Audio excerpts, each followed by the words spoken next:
Hello everyone. So welcome to today's session. So in this session we'll discuss some MCQs, multiple choice questions of our second section of chemistry, that is organic chemistry. So as you know, in organic chemistry generally we deals about the chemical reactions, chemical concepts, mechanisms, name reactions and many more things. So in this session we'll discuss some those important multiple choice questions which may ask you which may ask from you in the examinations, and I have very simple questions, and you'll definitely understand the concepts. Okay, so let's begin. And in this question, in this session we generally deal about the concepts. I'll discuss uh, each of the each of the option with actual concept, why it will be correct, why it will be wrong. So everything will be discussed thoroughly. Okay, so please keep with me, keep supporting me, and don't forget to like, share and subscribe the channel. Okay, okay, let's begin. Now the question number one,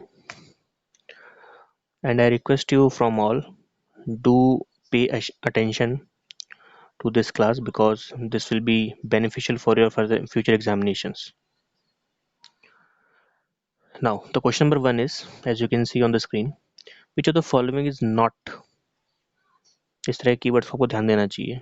Please make sure while reading you notice the key terms, that is not, cannot, don't, because these words are very confusing and sometimes we skip during the reading. Okay, so which of the following is not a characteristic of organic compounds. इनमें से organic compound का कोई character नहीं है, ये आपको बताना है. ठीक है जी, चलिए तो देखिए, तो जो नहीं है वो आपको बताना है, जो होगा वो तो ऑब्वियस बात है, ऑप्शन होगा ही नहीं, है ना. तो ऑप्शन नंबर ए देखते हैं. They usually have low melting points. तो ये बात बिल्कुल सही है. जनरली, है ना, अपन एब्सोल्यूट बात करते नहीं है, बट जनरली जो आपके ऑर्गेनिक कंपाउंड्स होते हैं उनका मेल्टिंग पॉइंट लो ही होता है. सो ये आपका करेक्ट पॉइंट हो जाएगा, ये सही है. They usually are only slightly soluble और इनसोल्यूबल. तो स्लाइटली सोल्यूबल होते हैं, कुछ इनसोल्यूबल होते हैं किसमें, वाटर के अंदर. जैसे सोल्यूबल की अगर मैं बात करूं तो आपका जो C2H5OH है, it is soluble, you know that, in water, है ना. बट अगर हम बात करें बेंजीन की, तो benzene is not soluble. So some elements of organic compounds soluble, but some of them are not soluble in water. So this statement is also correct, also true. If water soluble, they seldom conduct an electric current. हाँ, ये बिल्कुल सही बात है कि if any substance dissolves in water, it will conduct electricity. जैसे कि for example हमारे पास जैसे CH3COOH है, जिसको हम कहते हैं एसिटिक एसिड. अगर आप एसिटिक एसिड को वाटर में डिजोल्व करो, if you dissolve acetic acid in water, it will give you CH3COO minus and H plus. ठीक है ना, आपको दिख नहीं रहा होगा, यहाँ पे मैं नीचे लिख देता हूँ. तो जैसे यहाँ पे लिख देता हूँ मैं, CH3COOH को जब वाटर में डिजोल्व करोगे, if you dissolve it in water, it will give you CH3COO minus along with H plus. So due to the formation of these positive and negative ions, it will conduct electricity. Conduct electricity. This is very important. Okay, so any organic compound which can which is soluble in water, it will definitely conduct electricity. Okay, so this statement is also correct. Now option number D, bonds which bind the atoms together are nearly always ionic. Always ionic कभी नहीं होता, no. ठीक है ना, ठीक है ना. अगर होगा फिर आयनिक कंपाउंड होगा, ऑर्गेनिक कंपाउंड क्यों होगा वो. लेकिन ऑर्गेनिक कंपाउंड के अंदर बहुत ही रेयरली आयनिक बॉन्डिंग होती है, अगर हम कभी भी बात करें ऑर्गेनिक कंपाउंड की, है ना, अगर कभी भी आप बात करो ऑर्गेनिक कंपाउंड की, तो एक बात ध्यान रखना, ऑर्गेनिक कंपाउंड के अंदर जो बॉन्डिंग होती है वो होती है कोवलेंट टाइप की, कोवलेंट बॉन्डिंग। और कोवलेंट बॉन्डिंग का मतलब क्या होता है? कोवलेंट बॉन्डिंग का मतलब होता है mutual sharing, mutual sharing of electrons. So due to the mutual sharing of electrons, covalent bond can be found in organic compounds, mostly organic compounds.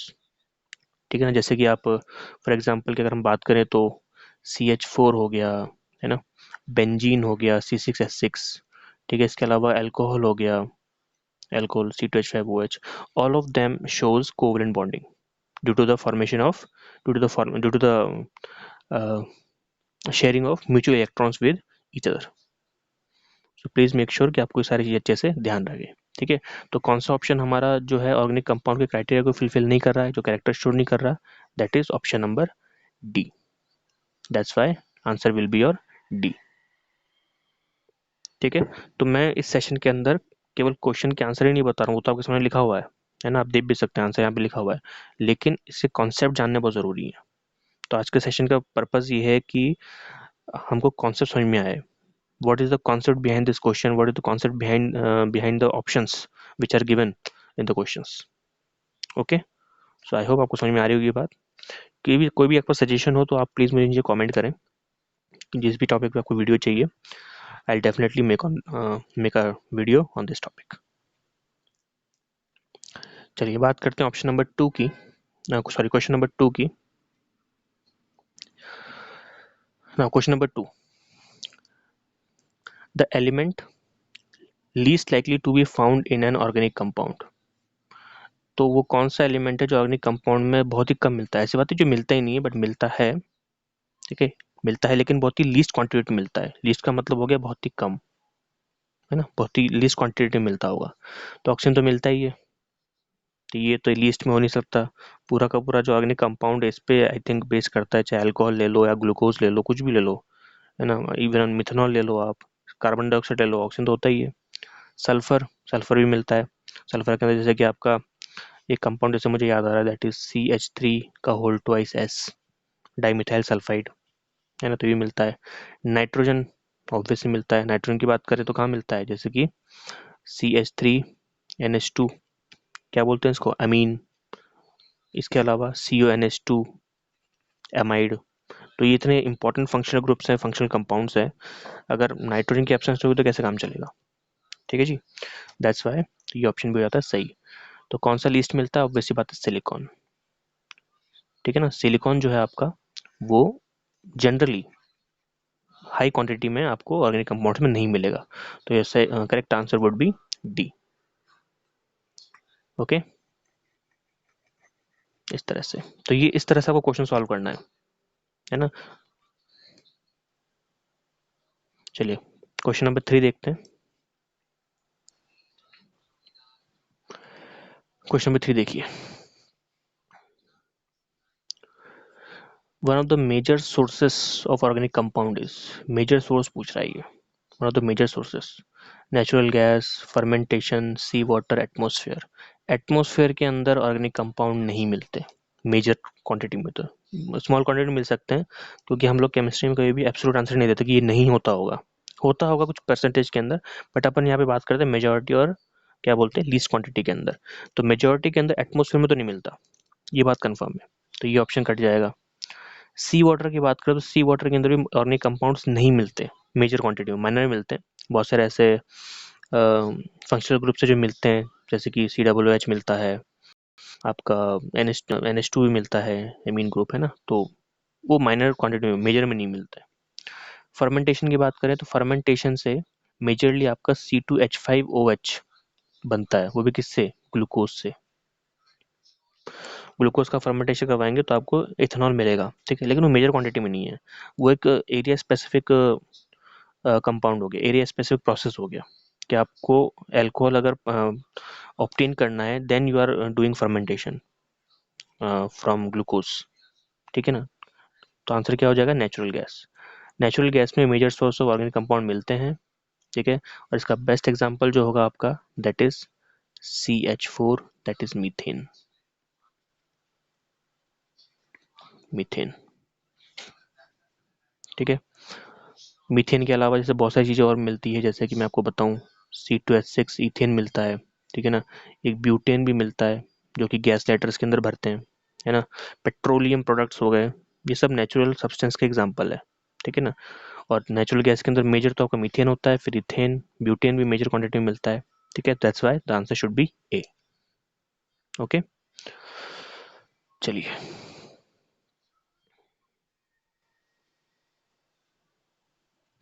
आगे बढ़ते हैं क्वेश्चन नंबर 4 की तरफ। तो क्वेश्चन नंबर 4 देखते हैं। Catenation is a property of a carbon atom which describes its ability to. देखिए, जब भी कैटेनेशन की बात आए ना, अगर आप कभी भी कैटेनेशन की यहाँ पे बात कर रहे हैं, तो कैटेनेशन का मतलब समझ लो, एक ही लाइन में बताऊंगा, that is formation of chain. और किसके द्वारा, किससे, बाय कार्बन। ठीक है ना, आपको पता ही है, क्लास 9 10th में हमने जरूर पढ़ा होगा कि कार्बन की जो वैलेंसी होती है 4 होती है, उसकी टेट्रा वैलेंसी नेचर होती है, टेट्रावेलेंट होता है वो, ठीक है ना। और टेट्रावेलेंट की वजह से 4 बॉन्डिंग कर सकता है इजिली, लेकिन उसी टेट्रावेलेंसी की वजह से वो लंबी लंबी चेन्स भी बना सकता है, ठीक है ना, वो लंबी लंबी चेन्स भी बना सकता है। So due to the formation of those chains by carbon, it is known as its catenation capability. ठीक है, तो देखिए, bond with other carbon atoms ये हो सकता है, form double bond, triple bond, तो कैटेनेशन की प्रॉपर्टी नहीं है, तो बॉन्डिंग हो गया सिंपल, तो ये नहीं है। Exist in plant and animal form, ये नॉनसेंस है, तो कार्बन तो हर किसी में ही होता है, तो ये कैटेनेशन प्रॉपर्टी थोड़ी है। Form bonds in its ground state, नहीं, बॉन्ड्स हमेशा कहाँ पे बनते हैं, एक्साइड स्टेट के अंदर। और केवल कार्बन में नहीं, कोई भी एटम हो अगर वो बॉन्डिंग कर रहा है तो it will form bond in Exide state only, ground state में वो कभी नहीं बनता। क्योंकि ग्राउंड स्टेट क्यों नहीं बनता, ग्राउंड स्टेट में किसी भी एटम की जो एनर्जी होती है बहुत ही कम होती है ना, लेकिन एक्साइड स्टेट में उसकी एनर्जी क्या होती है, थोड़ी सी रेज हो जाती है, बढ़ जाती है, जिसकी वजह से वो बॉन्डिंग इजिली कर सकता है। ठीक है, तो ये ऑप्शन गलत हो गया, ये गलत हो गया, ये तो गलत है ही, तो ऑप्शन आंसर हो गया A, bond with other carbon atoms. और ये अपन यहाँ पे देख रहे थे, formation of chain by carbon with other carbons, है ना। चलिए आगे बढ़ते हैं।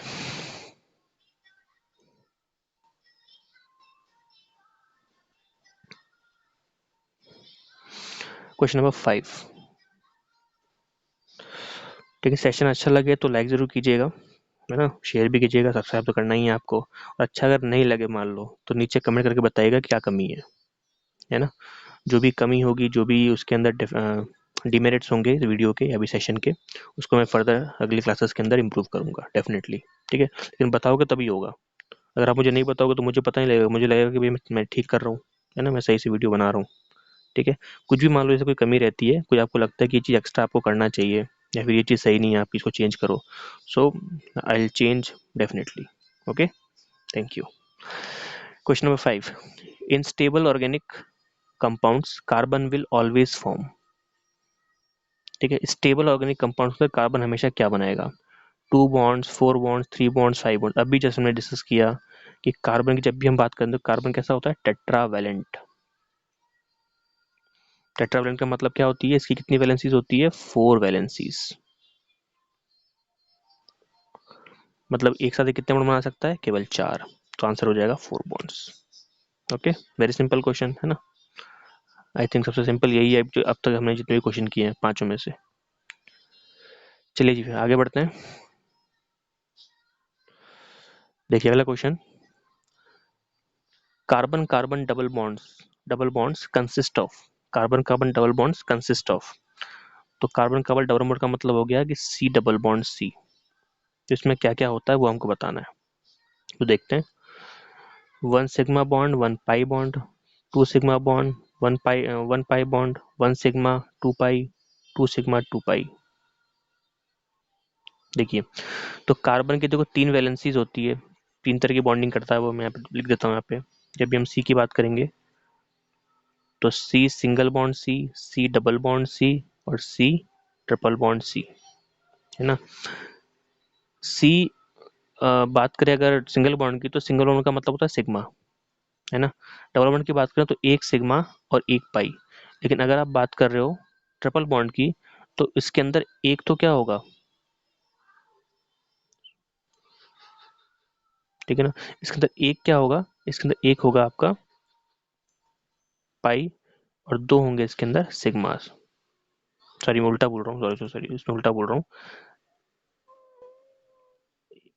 एक सिग्मा होगा, बाकी दो पाई होंगे, इस तरह से। शायद दिख नहीं रहा होगा आपको, एक सेकंड नीचे बना देता हूँ। तो एक सिग्मा, बाकी दो पाई, इस तरह से, है ना। तो डबल बॉन्ड के अंदर क्या है, डबल बॉन्ड के अंदर एक सिग्मा एक पाई, है ना। तो हम यहाँ पे डबल बॉन्ड की बात कर रहे हैं, ये तीनों चीज ध्यान रखना है। सिंगल बॉन्ड के अंदर केवल सिग्मा, डबल बॉन्ड के अंदर एक सिग्मा एक पाई, और ट्रिपल बॉन्ड के अंदर एक सिग्मा और दो पाई। तो दो सिग्मा तो कभी होते ही नहीं है, तो ये ऑप्शन ही गलत हो गया। वन सिग्मा और two pi, one sigma two pi तो ट्रिपल बॉन्ड की निशानी है, तो ये भी गलत हो गया। बात कर रहे हैं डबल बॉन्ड की, टू सिग्मा बॉन्ड कभी नहीं होते। तो वन सिग्मा वन पाई, तो option will be, correct option will be A, ये इसका सही आंसर है।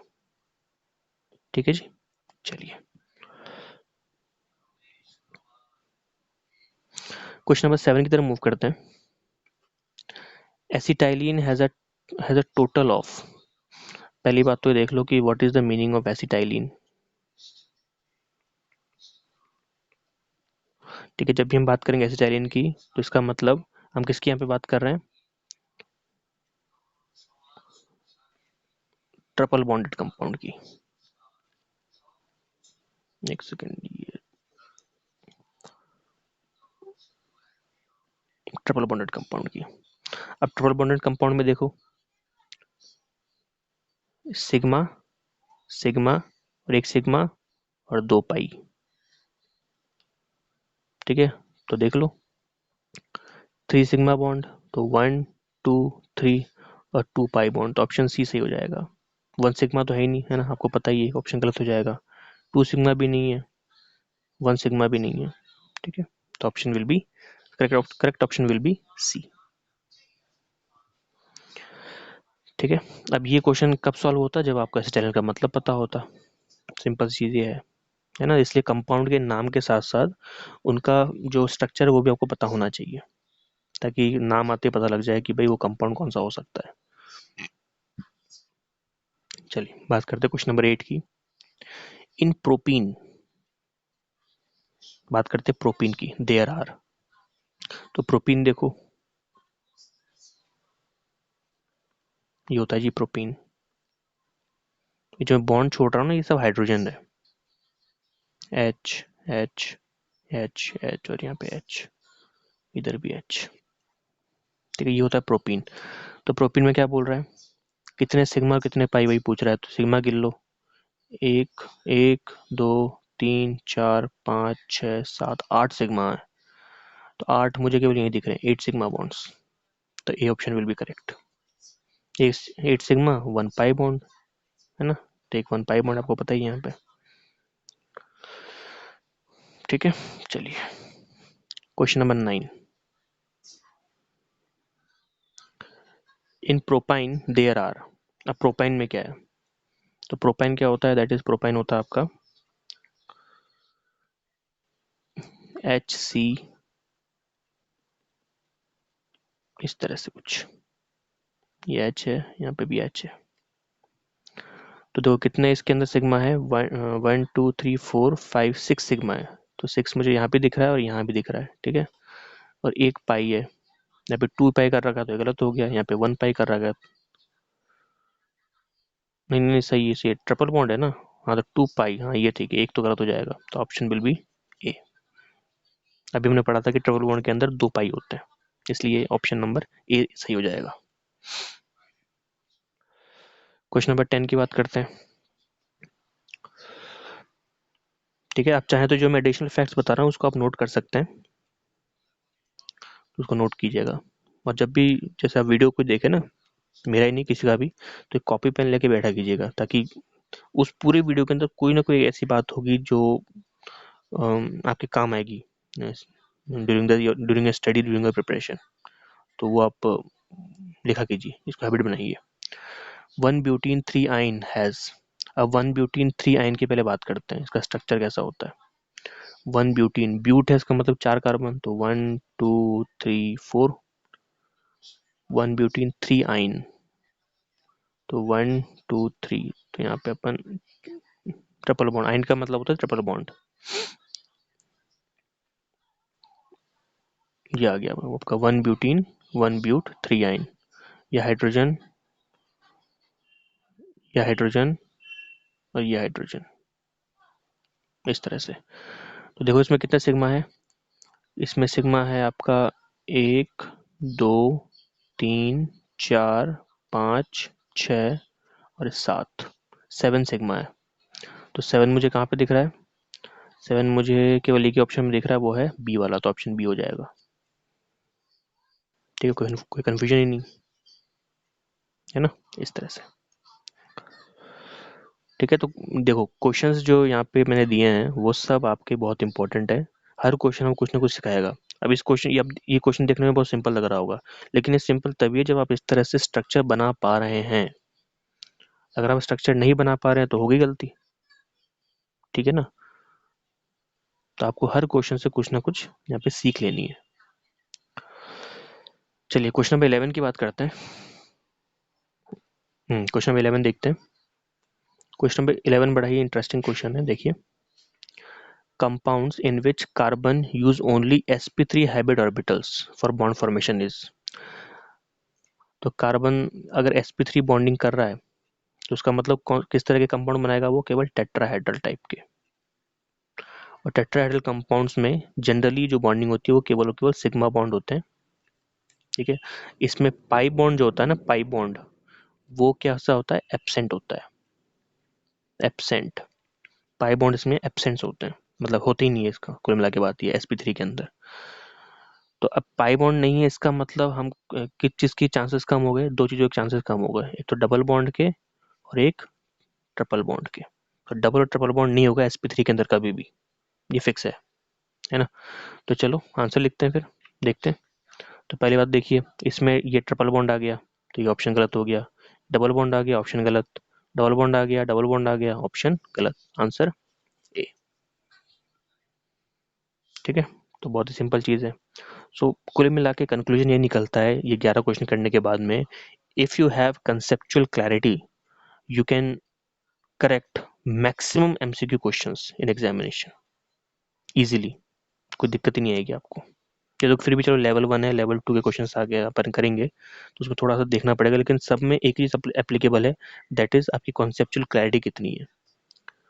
तो जब भी आप स्टडी करें तो आप ये देखें, जब कोई भी आप टॉपिक पढ़ रहे हैं तो आपको मतलब कंप्लीटली क्लियर हो जाना चाहिए, उस टॉपिक का हर एंगल आपको देख लेना है, ताकि एग्जामिनर कैसे भी क्वेश्चन बनाए घुमा के, सीधा तो बनाएगा नहीं, सिंपल सी बात है। तो जैसे क्वेश्चन घुमा के बनाएगा, आपको उसका तोड़, उसको हम कहते हैं उसका जो आंसर, करेक्ट आंसर, वो आ जाना चाहिए। चलिए क्वेश्चन नंबर 12 देखते हैं।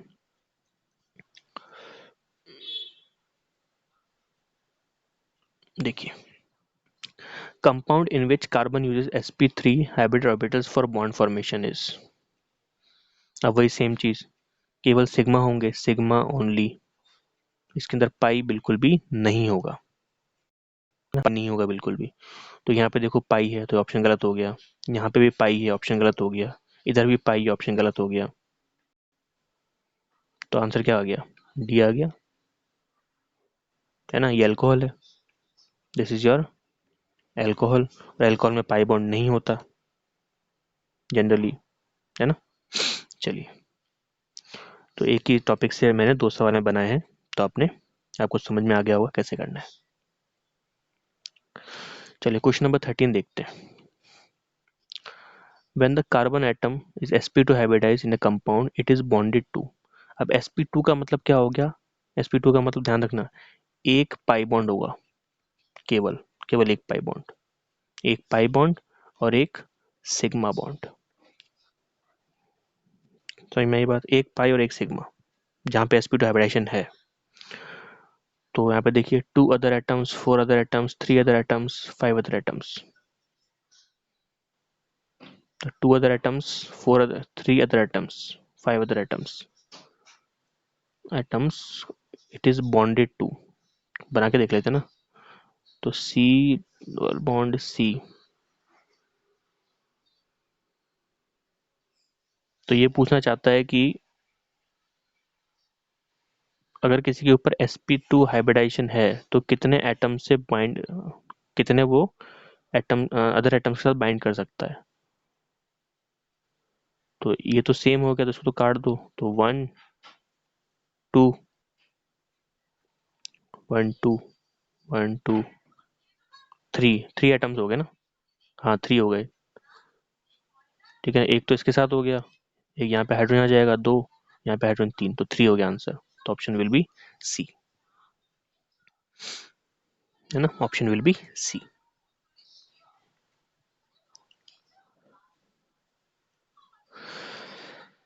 चलिए option number, sorry question number 14, compound in which carbon use only sp2 hybrid orbitals for bond formation is, जिसमें केवल sp2 हाइब्रिड ऑर्बिटल्स हो। अब sp2 का मतलब हो गया कि एटलीस्ट 1 पाई तो होगा ही होगा, है ना, और एक ही होना चाहिए, तभी sp2 की हम बात करेंगे। तो ए वाले में तो देखो एक भी नहीं है, तो ये ऑप्शन गलत हो गया। बी वाले के अंदर है, ठीक है ना, carbon use only sp2 hybrid for bond formation, ठीक है। सी के अंदर देखो 2 हैं, और डी के अंदर भी 2 हैं, ठीक है। तो ये पूछ रहा हूँ कि ऐसा कौन सा कंपाउंड है जो केवल sp2 हाइब्रिड ऑर्बिटल्स यूज करेगा बॉन्ड फॉर्मेशन के लिए, है ना। तो बी भी कर सकता है, सी भी कर सकता है, ठीक है, डी नहीं कर सकता। देखिए डी क्यों नहीं कर सकता, क्योंकि केमिस्ट्री का एक बहुत ही अच्छा सा रूल है, उसे हम कहते हैं stability factor. Stability factor, carbon maximum 3 bond बना सकता है एक साथ, वह कभी भी एक साथ 4 बॉन्ड नहीं बना सकता, है ना। जैसे हम लोग कहते हैं ना कि C4 करके C ऐसे कर दे, तो नहीं हो सकता, क्योंकि जितने ज्यादा बॉन्ड बढ़ते हैं एटम का न्यूक्लियस उतना ही क्लोज आ जाता है। और आपको पता है न्यूक्लियस के ऊपर पॉजिटिव चार्ज होता है, तो पॉजिटिव पॉजिटिव में इतना भयंकर रिपल्शन होता है कि कंपाउंड की स्टेबिलिटी मेंटेन नहीं रहती, ठीक है। तो same thing happens with those carbon species which forms 2 double bond simultaneously, यानी कि C double bond C double bond C। तो देखो इस पे बहुत ज्यादा स्ट्रेन पड़ेगा, ये अनस्टेबल हो जाएगा। तो डी कंपाउंड तो बहुत ही अनस्टेबल है, इसलिए ये तो कट गया, और ये वैसे कट गया। तो अब बी और सी की हम बात करते हैं, इसमें से कौन सा ऑप्शन सही है, ठीक है ना। तो इसमें अगर हम ऑप्शन की बात करें, इसमें कौन सा सही होगा वो देख लेते हैं।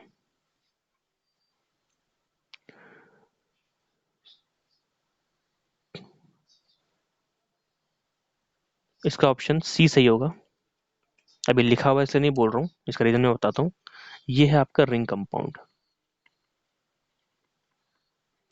और रिंग कंपाउंड जनरली कैसे होते हैं, अनस्टेबल। और अनस्टेबल क्यों होते हैं, due to steric hindrance, due to steric hindrance, ठीक है। तो रिंग कंपाउंड के अंदर स्टेरिक हिंड्रेंस ज्यादा होता है बजाय कि लीनियर के। ये कंपाउंड कैसा है, ये है लीनियर। तो लीनियर कंपाउंड के अंदर स्टेरिक हिंड्रेंस बहुत ही मिनिमाइज होता है, मतलब ऑलमोस्ट 0 to 1 के बीच में। That's why they are more stable than ring compounds, इसलिए option will be C correct. Okay, चलिए, तो जो मैं लिखवा रहा हूँ ना साइड में, इसको लिखते रहिएगा। ये ऐसी चीजें हैं जो बुक्स में जनरली नहीं मिलती है ना। आपको ये चीज ढूंढने के लिए कम से कम 6 से 7 किताबें आपको पढ़नी पड़ती है, बढ़िया बढ़िया सी, तब जाके आपको ये चीजें मिलती है।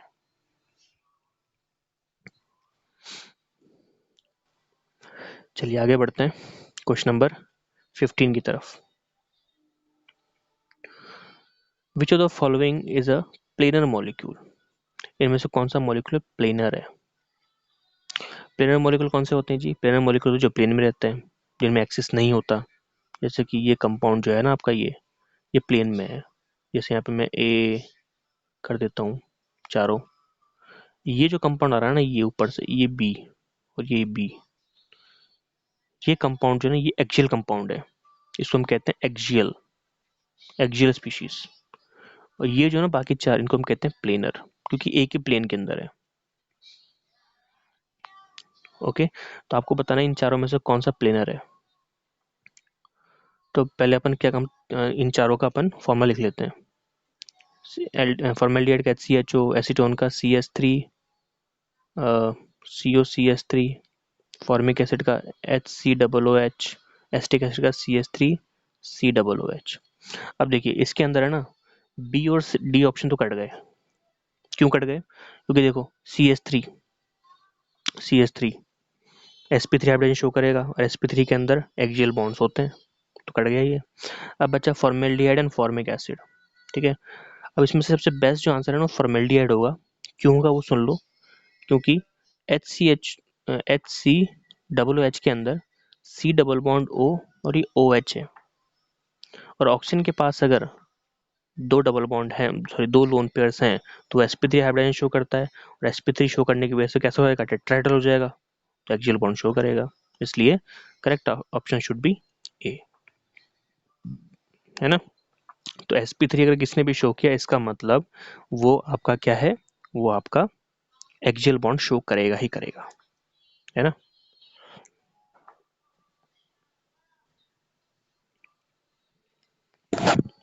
चलिए आगे बढ़ते हैं।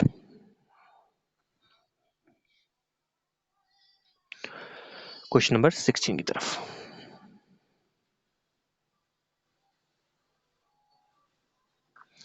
What is the bond angle between hybrid orbitals in methane. Methane के अंदर बॉन्ड एंगल पूछा हुआ है आपसे, ज़्यादा मुश्किल क्वेश्चन नहीं है। तो पहले तो एक काम करो, मीथेन की स्ट्रक्चर बना लेते हैं। तो मीथेन का फॉर्मूला आपको पता होना चाहिए, दैट इज CH4 होता है ना। CH तो जो मैं आपसे बात करता हूँ एक्सियल बॉन्ड की, ये सब एक्सियल बॉन्ड्स ही हैं। ये जो आपको दिख रहा है ना, ये चारों के चारों एक्सिस में लाई करते हैं, ये सब एक्सियल बॉन्ड्स है। तो ये पूछ रहा है कि ये यहाँ पे बॉन्ड एंगल कितना होगा, what should be the bond angle. तो ये जो है ना कुछ फैक्ट्स आपको याद करने हैं, तो इसका भी याद कर लो, दैट इज 109 डिग्री 28 मिनट्स, है ना। इसको याद करा जा सकता है, कोई इसमें दिक्कत है नहीं, है ना। 109 डिग्री 28 मिनट्स, ये देखो, ठीक है। तो ये C option will be correct. अब 109 ये एग्जैक्ट फिगर है 109.5। अब जैसे मुझे अप्रॉक्स याद था 109.28 मिनट्स, तो मैंने ऑप्शन मार दिया सी, कोई दिक्कत ही नहीं है। चलिए क्वेश्चन नंबर 17 की बात करते हैं। Question number 17 is very simple question. The HCC bond angle in ethane is. अब इथेन भी कैसा है, सिंगल बॉन्डेड है, तो sp3 होगा, है ना। अब sp3 का बॉन्ड एंगल कितना होता है, 109 डिग्री 28 मिनट्स, तो option B will be correct. देख रहे हो आप कनेक्शन, बहुत ही सिंपल कनेक्शन है। फिर हम बात करते हैं क्वेश्चन नंबर 18 की। क्वेश्चन नंबर 18 में देखिए, the HCH bond angle in ethylene is. अब यहाँ पे इथाइलिन आ गया है, इथाइलिन। अब देखो इथाइलिन का क्या होना चाहिए फॉर्मूला, मतलब फॉर्मूला क्या होता है,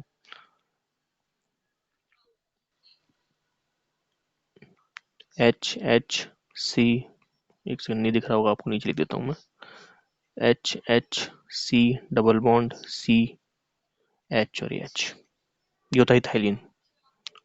ठीक है, तो इथाइलिन का मतलब क्या हो गया, किसकी बात कर रहे हैं, बताओ बताओ। एथीन की हम बात कर रहे हैं, we are talking about ethene, है ना। तो ये स्ट्रक्चर होता है इसका। तो अब ये पूछ रहा है बॉन्ड एंगल इन दोनों के बीच का, तो ये आपको याद करना है। जैसे मैं कह रहा था, तो कुछ फैक्ट आपको याद करने पड़ेंगे, दैट इज 120 डिग्री। तो option will be correct, option will be B, है ना। ये छोटी चीज़ तो ये देखो याद करनी पड़ती है, हर चीज़ में आप कॉन्सेप्ट नहीं लगा सकते। कहते हैं ऑर्गेनिक केमिस्ट्री के अंदर 90% तो कॉन्सेप्ट है, लेकिन बाकी जो 10% होगा उसमें तो आपको फैक्ट याद करने ही पड़ेंगे ना। तो उसमें आपको फैक्ट याद करने पड़ेंगे, उसमें कोई ऑप्शन है नहीं अपने पास। चलो क्वेश्चन नंबर 19 की बात कर लेते हैं। Question number 19, what is the bond length of a carbon carbon double bond. Carbon carbon double bond की बात कर रहे हैं, यानी कि HCCH, इधर H और इधर H। तो कार्बन कार्बन डबल बॉन्ड का मतलब हो गया यहाँ से लेकर यहाँ तक का डिस्टेंस कितना है। ठीक है, तो अगेन फैक्चुअल क्वेश्चन है, तो ये आपको याद होना चाहिए, याद कर लो 1.34 एंगस्ट्रॉम। है ना, 1.34 एंगस्ट्रॉम, उसको याद कर लो। इसका ऑप्शन बी के साथ मैच कर रहा है तो बी हो जाएगा। चलिए क्वेश्चन नंबर 20 करते हैं। The carbon carbon bond length in rank of increasing bond length is, increasing में आपको अरेंज करना है। तो कार्बन कार्बन देखो, डबल सिंगल डबल और ट्रिपल तीनों में बनाते हैं, तो आपको बताना है कि बॉन्ड लेंथ का इंक्रीजिंग ऑर्डर क्या है, यानी कम से ज्यादा, लो टू हाई। तो सबसे कम तो ट्रिपल बॉन्ड का ही होता है, पता है आपको, है ना, फिर डबल का, फिर सिंगल का, तो इसलिए ऑप्शन ए हो जाएगा। ट्रिपल बॉन्ड की लेंथ सबसे कम होगी, मैंने क्या बताया था, जितना ज्यादा नंबर ऑफ बॉन्ड्स बढ़ते हैं, जो प्रोटॉन्स होते हैं उतने ही क्लोज आ जाते हैं। तो वैसी बात है, बॉन्ड लेंथ डिक्रीज कर गई ना, अगर नंबर ऑफ बॉन्ड बढ़े तो, दैट्स वाई इसका सबसे कम होगा, उससे ज्यादा डबल का, उससे ज्यादा सिंगल का।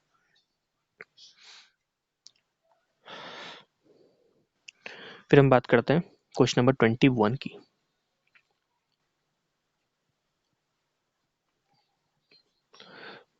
ठीक है ना, क्वेश्चन नंबर 21 देखिए। Which of the following is correct order of bond length, correct order bond length पूछ रहा है ये, तो वही डबल सिंगल ट्रिपल कर रखा है इसने।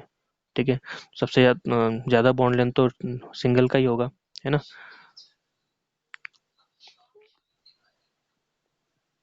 Correct order of bond length,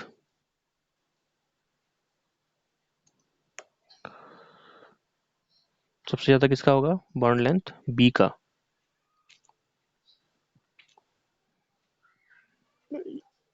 यहाँ पे एक छोटी सी मिस्टेक हो गई है प्रिंटिंग में, देखिए ध्यान से, यहाँ पे इसमें इसका ना एरो ऐसे उल्टा आएगा ऐसे, इस एरो को थोड़ा सा उल्टा कर लेना, ऑप्शन ए सही हो जाएगा इसमें। Option A will be correct, इसमें एरो थोड़ा सा उल्टा लग गया है, एक्चुअल में ऐसा कैसा होगा ये, it is C C, then C double bond C, then C triple bond C. ठीक है, तो प्रिंटिंग मिस्टेक हो गई है, कोई बात नहीं, हो जाता है कभी कभी। तो ये इसका हो जाएगा। अभी मैंने बताया था सिंगल बॉन्ड का बॉन्ड लेंथ ज़्यादा होता है, उससे कम डबल का, उससे कम ट्रिपल का। क्यों? नंबर ऑफ बॉन्ड्स जैसे बढ़ते हैं तो उसी तरह से प्रोटॉन्स क्लोज हो जाते हैं, तो बॉन्ड लेंथ कम हो जाती है ना, सिंपल चीज़ है। चलिए क्वेश्चन नंबर 22, 22 देखते हैं। Which of the following hydrocarbons has the shortest CC bond length, सबसे शॉर्टेस्ट सीसी बॉन्ड की बात कर रहा है। तो डबल, सिंगल, ट्रिपल और बेंजीन। ट्रिपल ऑब्वियस सी बात है ना, कोई इसमें डाउट होना ही नहीं चाहिए, ट्रिपल का सबसे कम होता है। इस तरह से आप क्वेश्चन करेंगे तो आप एक्सपर्ट हो जाएंगे एमसीक्यू के अंदर, और आपके कॉन्सेप्ट भी देखो क्लियर हो जाएंगे। यहाँ पे हमने 22 क्वेश्चन कर लिए हैं, 22 आपके अंदर क्वेश्चन टॉपिक्स जो है क्लियर हुए होंगे डेफिनेटली, कुछ तो रिपीट भी हुए हैं, है ना। The carbon carbon bond length is maximum in, तो किस इन चारों में से, इन चारों में से किसका जो बॉन्ड लेंथ है वो हाईएस्ट होता है, सिंगल का होगा ऑब्वियस सी बात है। इसमें डबल है तो ये हटा दो, ट्रिपल है हटा दो, डबल है हटा दो, option B will be correct, है ना। सिंगल का ज्यादा होता ही है, तो मैक्सिमम की जब भी आप बात करोगे तो किसकी बात करोगे, सिग्मा की, यानी कि सिंगल की। चलिए क्वेश्चन नंबर 24 देखते हैं। What is the hybridization of carbon atoms numbered 1 and 2 respectively in the following structure, जिसको भी 1 और 2 नंबर नाम दिया गया ना, उसको आपका हाइब्रिडेशन बताना है। अब इसको अगर ध्यान से अगर आप देखो तो it is connected with double bond, double वाले हमेशा sp2 होते हैं। इसको देखो ट्रिपल बॉन्ड से कनेक्टेड है, ट्रिपल बॉन्ड वाले हमेशा sp होते हैं, तो sp2 एंड sp, तो ऑप्शन डी मुझे सही लग रहा है यहाँ पे। ठीक है जी, तो छोटी छोटी चीजें हैं जो आपको पता होनी चाहिए, ज्यादा मुश्किल नहीं है खैर इसमें, बट आपको ये अच्छे से पता होना चाहिए। क्वेश्चन नंबर 25 की तरफ चलते हैं। How many atoms are attached to an atom having sp hybridization, अगर sp हाइब्रिडाइजेशन हो तो कितने एटम इससे कनेक्ट हो सकते हैं, तो बना के देख लेते हैं एग्जांपल के तौर पे, H C triple bond C और H, तो ये sp है, तो कितने से कनेक्ट हो रहा है, नंबर 1 और नंबर 2, तो option C will be correct, है ना। ये तो मतलब बड़ा ही सिंपल क्वेश्चन था ये, बहुत ही ज्यादा सिंपल। चलिए आगे बढ़ते हैं क्वेश्चन नंबर 26 की तरफ। विच स्टेटमेंट इज ट्रू, कौन सा जो स्टेटमेंट है वो बिल्कुल ट्रू है, सही है। चलो पढ़ते हैं। Resonance hybrids are inherently unstable. गलत, स्टेबल होते हैं। रेजोनेंस करने का मेन पर्पस क्या है? To gain stability, to gain stability. तो अनस्टेबल वर्ड यहाँ पे गलत है, तो पूरा का पूरा ऑप्शन ही क्या हो गया? गलत। ठीक है। B, resonance hybrids are more stable than any individual resonance form. नहीं नहीं, हाइब्रिड इतने वो स्टेबल नहीं होते। इंडिविजुअल रेजोनेंस फॉर्म ज़्यादा स्टेबल होता है। ये उल्टा लिख दिया इसने, तो ये भी गलत हो गया। Resonance hybrids are average of all resonance forms resembling the less stable forms. ये भी गलत हो गया। एवरेज कभी नहीं होते, गलत हो गया ये। Resonance hybrids are averages of all resonance forms resembling the most stable forms. ये बिल्कुल सही है। अगर हम एवरेज की बात करते हैं, अगर आप रेजोनेंस हाइब्रिड के एवरेज की बात कर रहे हो, तो ऑब्वियस सी बात है हम सारे के सारे मोस्ट स्टेबल फॉर्म्स के को ही कंसिडर करते हैं। जितने मोस्ट स्टेबल फॉर्म है सबको आप काउंट करके जितने भी डिवाइड कर दो एवरेज निकल जाएगा उनका, है ना। मैथ्स का सिंपल मैथ्स है तो option D will be correct, D. ठीक है जी। चलिए क्वेश्चन नंबर करते हैं 27। Resonance structures of a molecule have. Resonance structure में कौन से मॉलिक्यूल होते हैं? Same arrangement of atoms. Resonance के अंदर एटम्स का अरेंजमेंट सेम होता है कभी कभी। डिफरेंट अरेंजमेंट ऑफ एटम्स, ये भी सही बात है, कभी कभी होता है। कई बार सेम भी होता है, कई बार डिफरेंट भी होता है। Same number of paired electrons में सेम नंबर नहीं होते, ये गलत है। अगर सेम नंबर होते तो रेजोनेंस करने की आवश्यकता क्या होती, है ना। Number of paired electrons different है, इसलिए रेजोनेंस करने की आवश्यकता पड़ी, ताकि हर किसी तक, मतलब सभी एटम्स तक इलेक्ट्रॉन बराबर क्वांटिटी में पहुंच जाए। तो ये गलत हो जाएगा। Different number of pair electrons, ये भी गलत है। ठीक है ना। कई बार सेम भी होता है, इसका बेस्ट एग्जांपल है आपका बेंजीन, देखो C6H6 सेम है ना, तो हर बार ये सही नहीं होता। तो आंसर हो जाएगा आपका ए और बी दोनों कंबाइंडली साथ में। एटम्स का अरेंजमेंट कभी कभी सेम भी होता है, कभी कभी डिफरेंट भी होता है ना, ये चीज। 28 की बात करते हैं।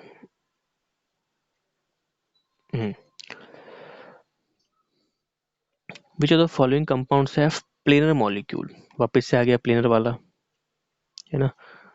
तो पहली बात तो जिसके अंदर डबल ट्रिपल बॉन्ड हो वो जनरली कैसे होते हैं, वो प्लेनर होते हैं जनरली, सब नहीं। लेकिन sp3 वाले कभी प्लेनर नहीं होते। sp3 वाले, अगर sp3 कोई कंपाउंड आपके सामने है तो प्लेनर का टैग उसमें से हटा दो, वो कभी प्लेनर नहीं होगा। तो देखो इथाइल अल्कोहल जो होता है वो उसके अंदर sp3 है, तो ये तो कट ही गया। फॉर्मेल्डिहाइड के अंदर डबल बॉन्ड है, तो ये हो सकता है ना, इसको अपन डॉट कर देते हैं। डाई इथाइल ईथर, ये भी नहीं हो सकता, सारे sp3 हाइब्रिडेशन होता है, ये गलत हो गया। 1,3 ब्यूटा डाइईन, ये भी हो सकता है। तो ऑप्शन बी और डी दोनों हो सकते हैं। ऑप्शन बी और डी दोनों हो सकते हैं। ठीक है जी। तो वही पुराने कॉन्सेप्ट जो मैंने अभी आपको बताया था थोड़ी देर पहले क्वेश्चंस में, वही दोबारा रिपीट हो रहे हैं।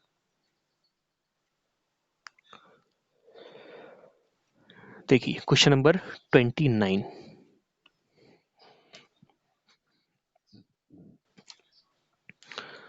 Which of the following compounds will show dipole moment.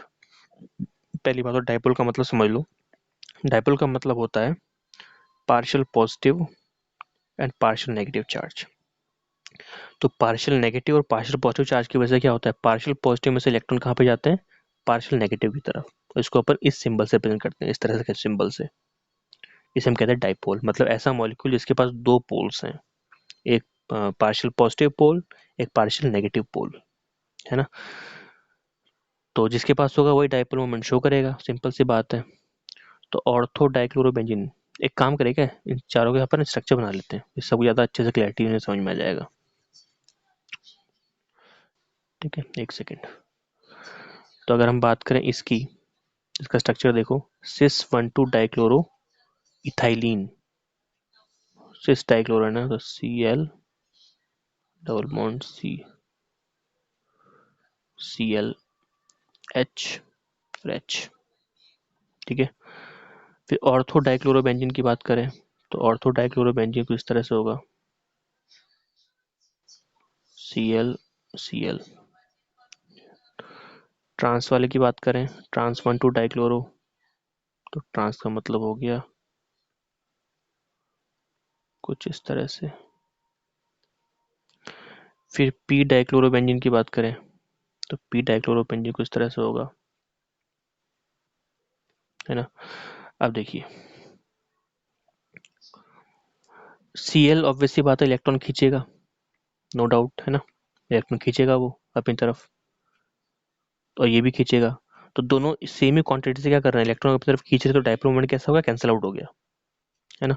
इसलिए जो ये वाला ऑप्शन है D, option D will be not true, ये सही नहीं होगा। फिर सी की बात करें ट्रांस वाले की, तो यहाँ पे सी एल है, सॉरी एच नहीं है, सी एल। तो ये भी इलेक्ट्रॉन खींचेगा, ये भी इलेक्ट्रॉन खींचेगा, सेम क्वांटिटी में, एक ही लाइन में। तो लीनियर जब भी डाइपोल मोमेंट होता है तो एक दूसरे को कैंसिल आउट कर देते हैं, तो ये भी गलत हो जाएगा। सिस के अंदर बात करें तो ये इधर खींच रहा है, ये भी इधर खींच रहा है, लेकिन लीनियर नहीं है, इसलिए ये डाइपोल मोमेंट शो करेगा, तो ऑप्शन ए सही है। ऑर्थो डाइक्लोरोबेंजीन की बात करें तो ये भी इलेक्ट्रॉन खींच रहा है, ये भी इलेक्ट्रॉन खींच रहा है, लेकिन लीनियर नहीं है, तो ये भी शो करेगा, तो option A and B will be correct. ठीक है। तो डाइपोल मोमेंट के अंदर आपको एक ही चीज ध्यान रखनी है कि if you are calculating dipole moment, और if you want to observe dipole moment intensity in the molecules, then you have to observe the linear molecules.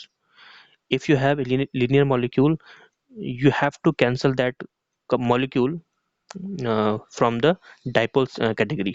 Why? Because linear molecules or linear attraction always cancel out each other, है ना, ये ध्यान रखिएगा।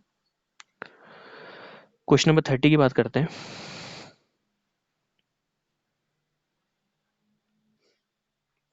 Which molecule has a non zero dipole moment, इनमें से कौन सा वो मॉलिक्यूल है जो नॉन जीरो है, जिसका डाइपोल मोमेंट नॉन जीरो होता है, मतलब कुछ ना कुछ डाइपोल मोमेंट उसका होता है। Cl2 का तो कभी नहीं होगा, Cl में क्या करेंगे, सेम ही तो होते हैं। CO2 लीनियर होता है, देखो मैं अभी बताया था, लीनियर मॉलिक्यूल नहीं होना चाहिए, तो ये भी गलत कट गया, सॉरी राइट क्यों कर दिया मैंने, गलत हो गया, ये भी गलत हो गया।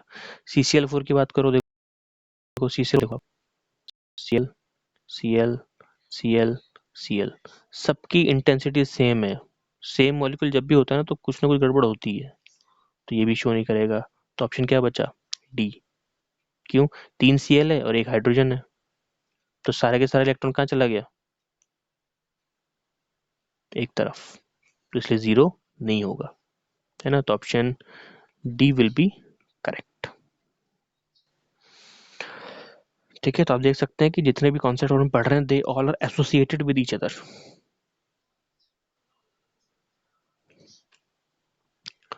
Now question number 31, which of the following compounds have lowest dipole moment, इनमें से किसका डाइपोल मोमेंट लोवेस्ट होगा। कार्बन टेट्राक्लोराइड की बात करें तो CCl4, क्लोरोमीथेन की बात करें तो CH3Cl,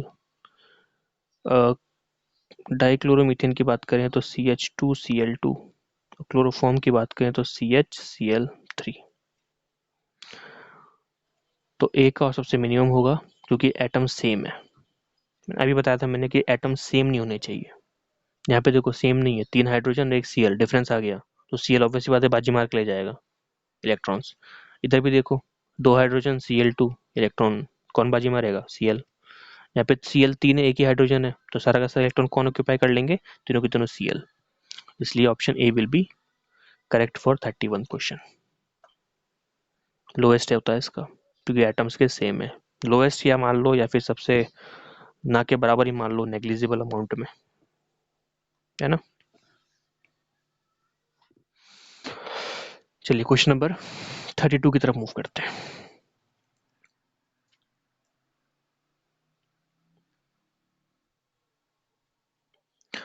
which molecule has the greatest dipole moment, greatest बोल रहा है मतलब हाईएस्ट होना चाहिए इसका, ग्रेटेस्ट। जब भी ग्रेटेस्ट की हम बात करते हैं तो आपको ये देखना पड़ता है, जैसे यहाँ पे है ना हेलोजेंस वगैरह हैं, ठीक है, तो आपको देखना है इसमें से मोस्ट पावरफुल हेलोजन कौन सा है। तो जो 17th ग्रुप है ना आपका, फ्लोरीन, क्लोरीन, ब्रोमीन और आयोडीन, है ना। तो सबसे हाईएस्ट कौन होगा, greatest, F, due to its smallest size. Fluorine का साइज सबसे छोटा है, that's why it can attract more number of electron pairs than other species, as well as it can occupy more, sorry, it can attract more number of electron pairs than its associated species. Okay, तो answer will be C. Fluorine का जो दर्जा है सबसे ऊपर का है, top most priority पे रखते हैं इसको हम लोग, due to its smaller size.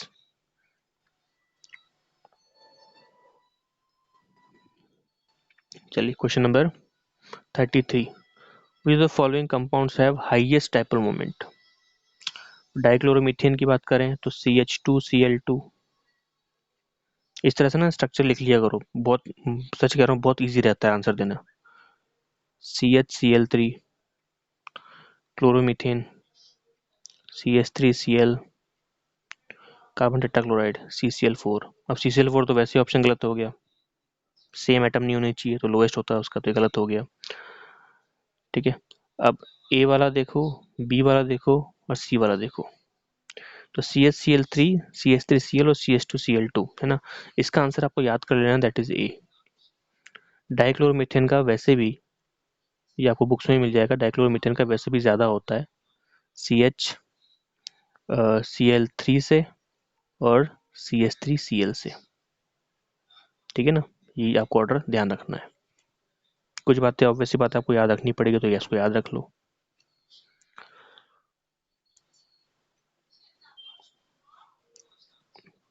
Question number 34 की बात करते हैं। Homolytic fission of CC bond leads to the formation of. देखो, बॉन्ड फिशन की जब हम बात करते हैं ना, तो दो टाइप की बॉन्ड फिशन होते हैं, एक तो हेट्रोलाइटिक और एक होता है आपका होमोलाइटिक, है ना। हेट्रोलाइटिक की बात करें तो हेट्रो का मतलब होता है डिफरेंट, मतलब जैसे हम, आपके पास x बॉन्ड y है ना, तो और मान लेते हैं कि y is more powerful than x, तो y क्या करेगा, पूरे इलेक्ट्रॉन खींच के x को कर देगा पॉजिटिव और खुद हो जाएगा नेगेटिव। इसे हम कहते हैं हेट्रोलाइटिक। लेकिन होमोलाइटिक के अंदर सपोज x और y है और दोनों की इंटेंसिटी का सेम है, दोनों का जो बॉन्ड अट्रैक्शन कैपेसिटी वो सेम है, तो क्या होगा, दोनों म्यूचुअली इलेक्ट्रॉन का डिसोसिएशन करेंगे और बन जाएगा x dot and y dot, और इसे अपन क्या बोलते हैं, फ्री रेडिकल्स। इसे हम क्या बोलते हैं, फ्री रेडिकल्स। ठीक है, तो जब भी होमोलाइटिक फिशन होता है ना, याद रखिए हमेशा क्या बनता है, homolytic fission always leads to the formation of free radicals. तो option A will be the correct option for you.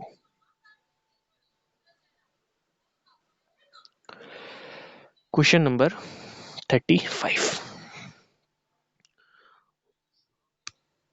homolytic fission of covalent bond between carbon atoms will produce free radicals, अभी पढ़ा just, है ना। C.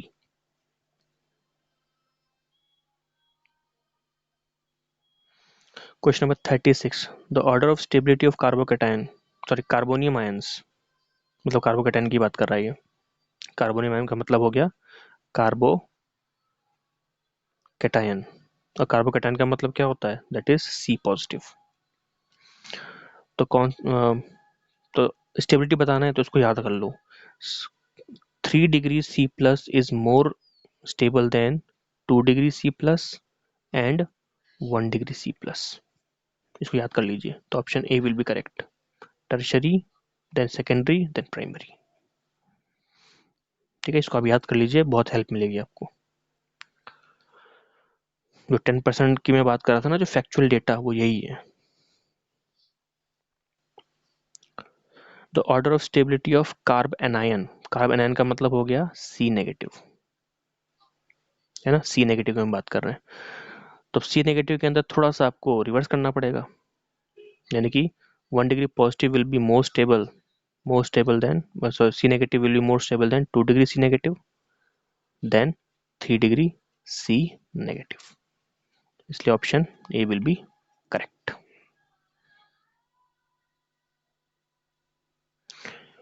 Question number 38, which of the following carbonium ion यानी कि C plus will be most stable. तो 3 degree most stable होता है, ये है ना, बताने की जरूरत है नहीं। लेकिन ये है 1 डिग्री, ये भी है 1 डिग्री, ये भी है 1 डिग्री, ये भी है 1 डिग्री, लो हो गई दिक्कत, कोई भी 3 डिग्री का नहीं है। तो इस केस में आपको देखना पड़ेगा कि जो आपका सी प्लस है ना, वो किसी एलपी के साथ, एलपी बोले तो लोन पेयर, या फिर किसी डबल बॉन्ड के साथ कनेक्टेड है कि नहीं है। क्यों? क्योंकि अगर एलपी हुआ तो एलपी क्या करेगा, इसको इलेक्ट्रॉन दे के स्टेबल कर देगा, और डबल बॉन्ड अगर हुआ तो अपना लो पाई बॉन्ड तोड़ के इसको स्टेबल कर देगा। तो दोनों ही केस में स्टेबल हो सकता है। तो अगर सी प्लस किसी एलपी लोन पेयर या फिर किसी पाई बॉन्ड से कनेक्टेड है, तो that carbocation is most stable carbocation. और यहाँ पे मुझे केवल ऑप्शन डी ऐसा दिख रहा है, क्योंकि ये डबल बॉन्ड टूट के इधर आ जाएगा। Option D will be correct. Question number 39, the least stable carbon anion is, least stable कौन सा होता है, 3 डिग्री होता है लीस्ट स्टेबल। तो ये आपका 1 डिग्री, ये आपका, ये भी आपका 1 डिग्री, ये भी आपका 1 डिग्री, तो ये 3 डिग्री है। तो option B will be correct, है ना, कार्बोकैटायन का उल्टा होता है, मैंने बताया था अभी आपको just. Now question number 40, last question यही करते हैं ना, वीडियो काफ़ी लंबा हो गया, 1 घंटे के आसपास होने को आ गई है। ज़्यादा लंबा वीडियो नहीं बनाते, वरना आप भी थोड़े से अनस्टेबल हो जाएंगे। Which alkyl free radical is most stable. तो एल्काइल फ्री रेडिकल जब भी हम बात करते हैं तो हमेशा आपको 3 डिग्री की बात करनी है। 3 डिग्री जो फ्री रेडिकल्स होते हैं वो मोस्ट स्टेबल होते हैं, मोस्ट स्टेबल, ठीक है। तो प्राइमरी नहीं है, मिथाइल नहीं है, सेकेंडरी नहीं है, tertiary. Option D will be correct. देखा आपने, हमने आज सारे क्वेश्चन करें, 40 क्वेश्चंस, आपने जरूर कुछ ना कुछ सीखा होगा। इस तरह से आपको क्वेश्चन सॉल्व करना है। और इन जो हमने आज 40 क्वेश्चन सॉल्व किए हैं, उसके अंदर आपने एक चीज़ जरूर नोटिस की होगी कि आपको कॉन्सेप्चुअल क्लैरिटी होना बहुत ज़रूरी है टॉपिक के अंदर। If you have the conceptual clarity, you can easily solve any type of MCQ, any type of objective questions, ठीक है। सब लोग यही करते हैं, मैं भी यही करता था, आपको भी यही करना है, ठीक है। तो जो भी आप टॉपिक पढ़ रहे हैं ऑर्गेनिक के अंदर, उसमें आपको थरोली उसका कंसेप्ट पढ़ लेने हैं, ठीक है ना। क्योंकि डायरेक्ट सवाल नहीं आता कभी भी, सवाल हमेशा घुमा के ही आता है। जैसे यहाँ पे मैंने कुछ क्वेश्चन ऐसे जो बिल्कुल सीधे से दे दिए, है ना। अब जैसे आप जैसे जैसे आगे बढ़ेंगे ना, तो ऐसे क्वेश्चन का लेवल जो है ना वो बढ़ता जाएगा।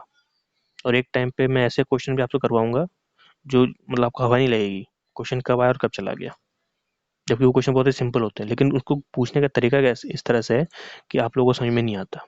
और ऐसे क्वेश्चन ही आते हैं कॉम्पिटिटिव एग्जाम्स में, जैसे कि एडवांस जेई एडवांस हो गया, एम्स हो गया, है ना, इस तरह के कंपटीशन में इस तरह के क्वेश्चन। तो आज हमने जो 40 क्वेश्चंस किए, ठीक है, उसमें आपको किसी भी तरह का कोई डाउट हो, कोई भी ऐसा टॉपिक क्वेश्चन जो आपको समझ में नहीं आया हो, यू कैन आस्क मी, आप मुझसे पूछिएगा, ठीक है। मैं उस क्वेश्चन को स्पेशली लेके उसको थोड़ा सा डिटेल में बता दूंगा। और इन फ्यूचर अपन और भी ऐसे वीडियोस बनाएंगे जिसमें मैं आगे के क्वेश्चन भी आपको करवाऊंगा। जैसे नेक्स्ट वीडियो के अंदर मैं 41 से स्टार्ट कर दूंगा, है ना। और आपका कोई भी अगर सजेशन हो, किसी भी तरह का आपको सजेशन हो, तो आप मुझे प्लीज़ कमेंट कीजिएगा कि सर इस तरह का ये चीज़ भी आप उसमें इंक्लूड करें, या फिर ये चीज़ आपकी ठीक नहीं है, यहाँ पे कुछ गलतियाँ हैं, तो मुझे बताइएगा, ठीक है। तो गलतियाँ जब अपन सुधार करेंगे तभी चीज़ें परफेक्ट बनेगी। आप अपनी स्टडी में गलती सुधार कीजिए, मैं वीडियो बनाने में गलतियाँ सुधार कर लूँगा, ठीक है ना। तो इस तरह से अपना जो टू वे कम्युनिकेशन में बैठा रहेगा। Okay everybody, so thank you so much for watching me today, for listening me today. तो आई थिंक मैंने आज जो क्वेश्चन करवाए हैं वो आपको ज़रूर हेल्प करेंगे, ठीक है। जिनको आते हैं, मैं बार बार कहता हूँ, जिनको क्वेश्चंस आते हैं, जिनके कॉन्सेप्ट बहुत अच्छे हैं, तो उनको वीडियो देखने की ज़रूरत बिल्कुल नहीं है। This video is completely for those aspirants और those students who are not capable to clear their concepts and able to solve the MCQ questions with easiest manner, ठीक है। तो जो नहीं कर सकते उनके साथ ही मैं मुखातिब हूँ, है ना, उनके साथ ही मैं इस तरह की चीज़ें शेयर कर रहा हूँ। ओके, तो नेक्स्ट वीडियो में अपन मिलेंगे। Thank you so much everybody. Like share जरूर कीजिएगा, सब्सक्राइब तो करना ही करना है, ठीक है। और कोई भी सजेशन हो तो सजेशन भी देना है कमेंट सेक्शन में। Okay, thank you so much, have a good day, bye bye.